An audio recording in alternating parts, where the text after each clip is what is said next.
அனைவருக்கும் வணக்கம். கடைசியாக நம்ம பார்த்திங்கன்னா மேஷ லக்னத்துக்கு சுபர் அசுபர் யார் யாருன்னு தெரிஞ்சுக்கிட்டோம்.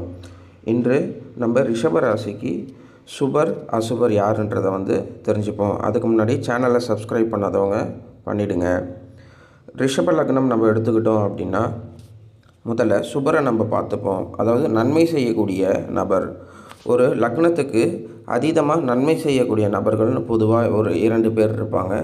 தீய கிரகங்கள் அப்படின்றத ஒரு ராசிகள் குறிப்பிடுவாங்க. அது 3 ராசிகள் இருக்கும். அதனுடைய அதிபதிகள் யார் அப்படின்றத நம்ம எடுத்துக்கிட்டோம் அப்படின்னா அவர்கள் பார்த்திங்கன்னா தீய பலன்களை கொடுக்கக்கூடிய பொறுப்பை வகிப்பாங்க அப்படின்றத ஜோதிட சாஸ்திர நூல்கள் குறிப்பிடுறது.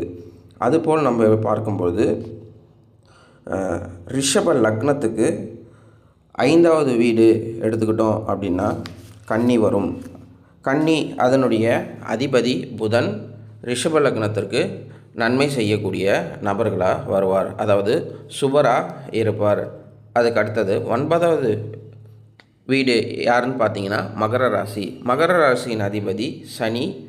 சனி பார்த்திங்கன்னா ரிஷப லக்னத்துக்கு நன்மை செய்வார். ரிஷப லக்னத்துக்கு 5 மற்றும் 9வது அதிபதி யார் அப்படின்னா புதன் மற்றும் சனி நன்மை செய்யக்கூடிய பொறுப்பை வகிப்பார் என்றது சாஸ்திர நியதி.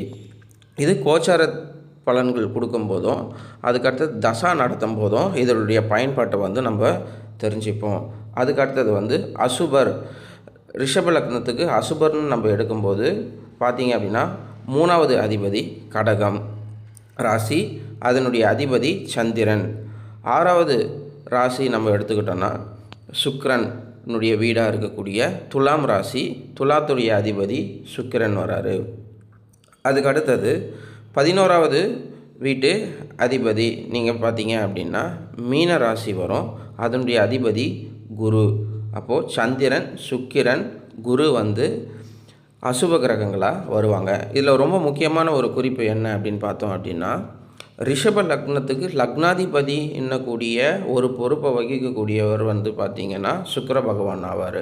இப்போது அவரே பார்த்திங்க அப்படின்னா லக்னத்துக்கும் 6வது வீட்டுக்கும் கூறிய சுக்கிரன் ஒரு வீட்டுக்கு லக்னத்தின் அதிபதியாகவும் இன்னொரு கேரக்டர் பார்த்திங்க அப்படின்னா அசுபராகவும் இருக்கிறார். அதாவது தீமை செய்யக்கூடிய நபராகவும் இருக்கிறார். அப்போது லக்னாதிபதி ரிஷப லக்னத்துக்கு நல்ல இடத்துல உட்காரணும் அப்படின்றது இதில் குறிப்பிடப்படுகிறது.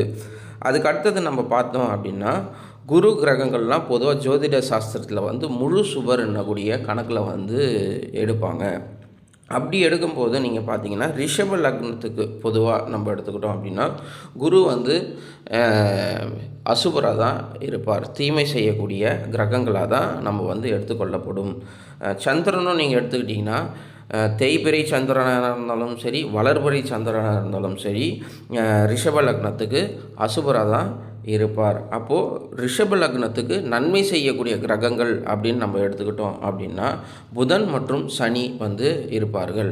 பொதுவாக ரிஷப லக்னத்துக்கு அதாவது ராசியை விட ரிஷப லக்னத்தில் பிறந்தவர்கள் கொஞ்சம் அதிர்ஷ்டசாலியாக தான் இருப்பாங்க. ஏன் அப்படின்னா இன்னும் சில குறிப்புகள்லாம் இருக்குது.